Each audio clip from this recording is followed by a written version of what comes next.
Tout compte fait avec Éric Revel comme chaque matin, il est 7h22. Bonjour Éric.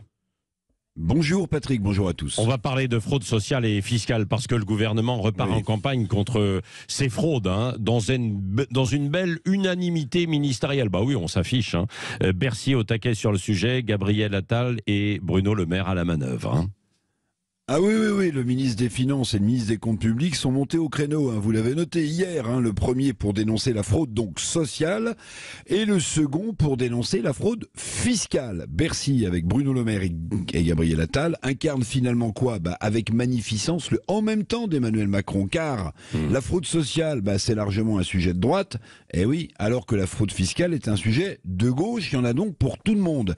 Oui, bel exercice, Patrick, de communication politique simultanée de Le Maire et d'Attal, l'un ciblant ceux qui touchent des allocations indues et qui vivraient au Maghreb, vous l'avez dit, c'est ce que pense Le Maire, l'autre promettant de doubler pour Attal les effectifs des enquêteurs antifraude de Bercy, une coordination évidemment qui ne tient rien du hasard. Oui, évidemment, ça ressemble pour certains à de la diversion. C'est pour tourner la page de la réforme des retraites, quoi, non ? Oui, c'est un effet d'annonce de deux ministres en mission commando, provoquant évidemment le courroux antiraciste de la NUPES.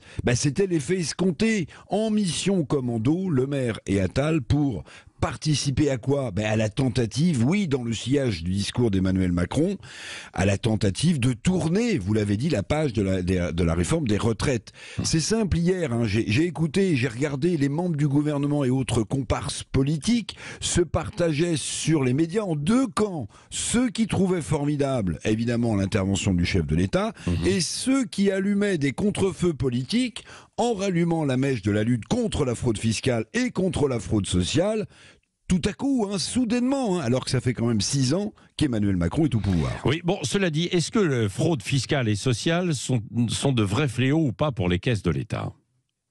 Ah mais oui, c'est un sujet sérieux, de vrais fléaux, surtout au moment où on cherche tous azimuts des recettes pour l'État.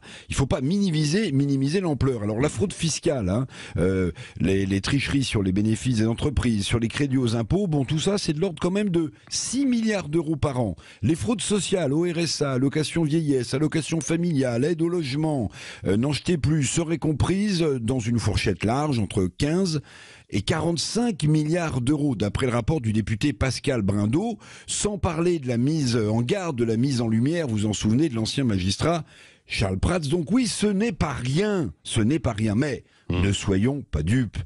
Il y a loin des effets d'annonce à l'action politique. Bruno Le Maire et Gabriel Attal se sont livrés à un bel exercice de communication. Patrick, il ne manquerait plus que le président de la République soit filmé dans une rue en train de chanter avec une bande de jeunes. Et là, on pourrait croire que ministres et chefs de l'exécutif font tout pour nous faire oublier la réforme des retraites. Pas d'ironie, mon cher Éric Revel.